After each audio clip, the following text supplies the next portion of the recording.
So, how can the United States achieve a successful clean energy transition from 2026 onward? What should our goals be? Can the United States achieve free or near free energy via microgrids and workforce training? Right? So the idea of making electricity free by modernizing microgrids, right? And training Americans to install, manufacture, and maintain them. Sounds ambitious, right? That's what I was thinking. I think it could be done. It's not without precedent, right?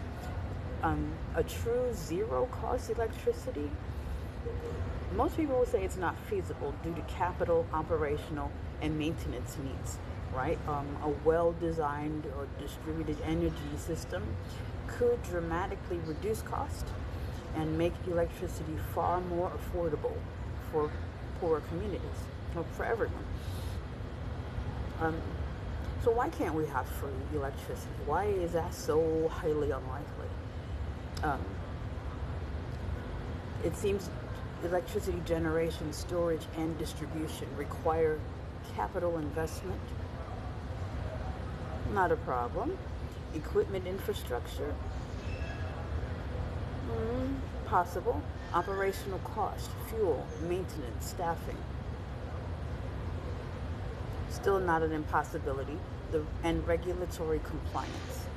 Even with renewables, there are costs for manufacturing, installation, and upkeep. However, these costs can be offset or minimized through local production, reducing transmission losses and import costs, workforce training to lower labor costs and increase self-sufficiency, and policy incentives, tax credits, grants, green bank financing to spread upfront cost. Right? So, how can microgrids and distributed energy help? Modernizing microgrids, small localized grids that can operate independently or in conjunction with the main grid, could reduce reliance on the large-scale LNG imports, liquefied natural gas imports, by integrating rooftop solar, battery storage, and small-scale wind. Right? It improves resilience during outages and extreme weather, to leverage virtual power plants, right?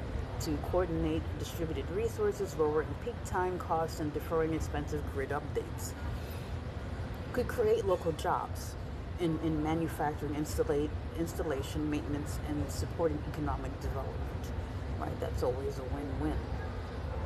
The role of workforce training in all of this. If Americans are trained to design and install microgrid components, solar storage, inverters, and control systems with seamless transfer, manufacture parts locally, batteries, inverters, and turbines, maintain systems with minimal external support, these communities could reduce dependency on imported goods and labor.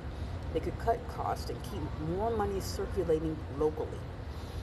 Right, so this aligns with the Inflation Reduction Act's focus on domestic manufacturing, clean procurement, and workforce training. Right, so our realistic paths to lower cost, short term, is to expand state and local clean energy programs, incentivize DER adoption, and train technicians. Medium term is to scale microgrid projects in rural, remote, and underserved areas, integrating VPPs for efficiency. Long term, to achieve 100% clean electricity by 2035, Department of Energy goals are to environmental impact. So the bottom line, I guess, in all of this is, while electricity cannot be free, at present, in the literal sense, a combination of modernized microgrids, distributed energy resources, and a skilled domestic workforce could make it affordable, resilient, and locally controlled. I like the sound of that, potentially reducing bills to near zero for many households and communities. So the key is policy support, investment in training, and integration of local production to lower both upfront and ongoing costs.